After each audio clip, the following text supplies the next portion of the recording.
Fendi Dash. Welcome back to my channel.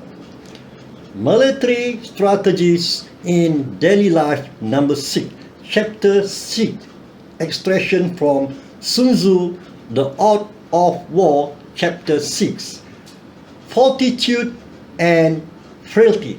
Hi guys, pay attention, be knowledgeable,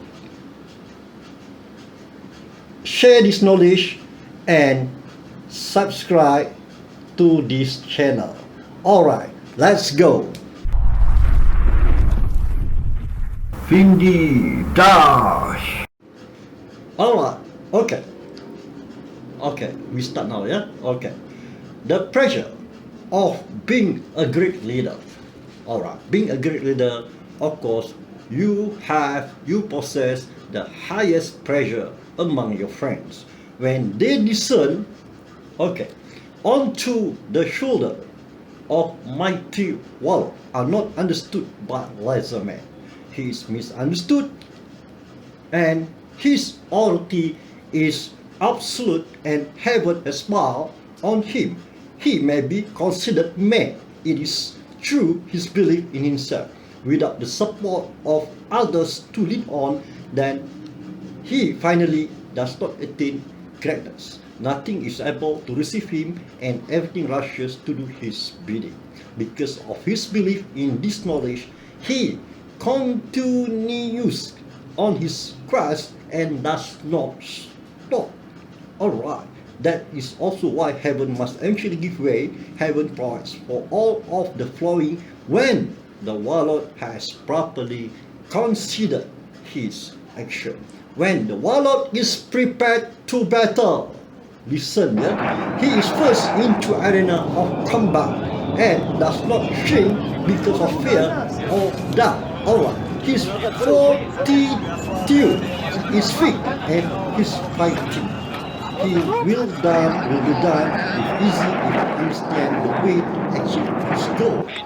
If he rides late and is insecure in his position, it is because he did not plan properly and can easily be beaten. Yeah? Wise warlord bring the enemy to them and do not permit the enemy to suck them into false security. He does not permit the alleged power of his enemies to influence him and will always issue the final order, good, bad, or indifferent. Alright, the astute warlord brings the enemy to him by offering something of perceived value. Once the enemy is drawn in, it is simple to execute full authority in the destruction of the attacked state. If he makes the enemy look foolish, the people of that state will reconsider their loyalty elsewhere. The simplest way to humble, humiliate, and debase your enemy is to cut him off his supply. Cut him off his supply. If he is mighty and still come forward, his avenue of escape will be that much more difficult to attain. When he cannot rest and resupply his troops, if you have planned your attack with intelligence, it will be so. The wise warlord makes advance into enemy territory and does so when he is certain there will be no resistance to his move.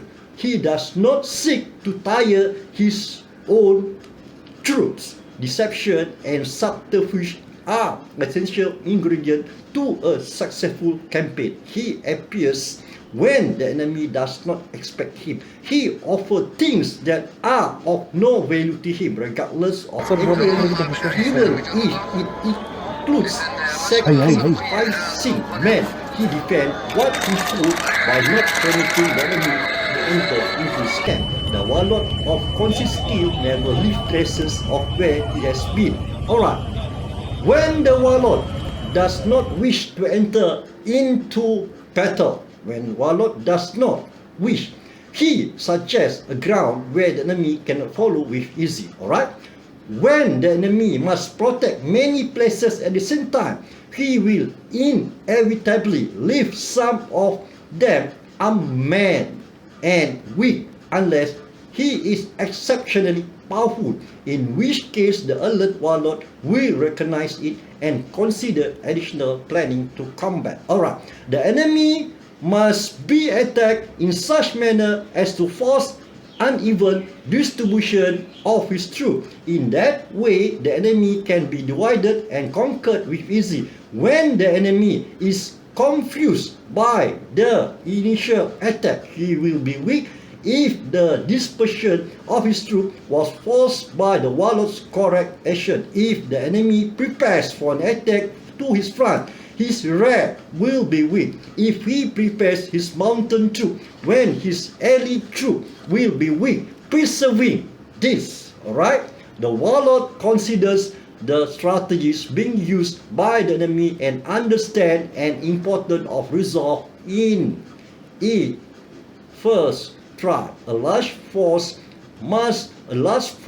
cannot necessarily overpower a smaller force. There are times the few can do better with the many and be victorious. It's always wise to prepare defenses again an overpowering force. And our powering force may not be able to maintain its organization and speed because of problem with mobilization communication. Alright, if the small force is adequately organized, it can wreak havoc upon the slowness of the larger enemy army. These are called hit and run tactic. When used efficiently, these methods are used to disperse the main forces of the large army. In matters of defense strategy, the smaller army must be sure to select the area of combat for the confrontation. Otherwise, the larger army will simply walk right over them. Alright, a clever warlord repeats action in the same manner.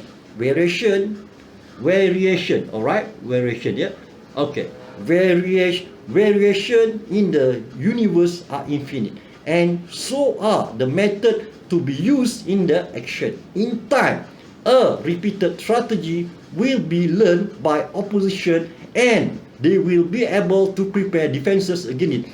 If new method of attack do not work after the second attempt, they must be re-evaluated. The warlord must have an alternative method at the ready. Wise warlord always diversify their attack when necessary.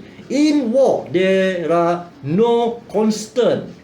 That is why the variation of favor must be accepted and change is made when change is required. Change should be considered when it is not required and kept it the event of contingencies. Failure to see new ways to do things causes sloppiness in thinking and overconfidence in physical bearing. Avoid this.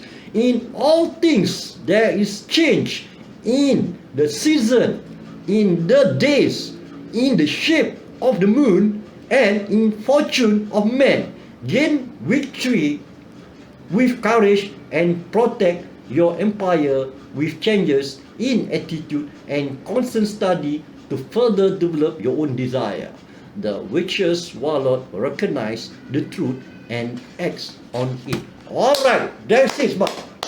Okay, I hope this is deliberated. We call it simply. You can absorb it, and if you want to get more detail, do research, dig it out. Sun Tzu, The Art of War, chapter number 6, weakness and the strength.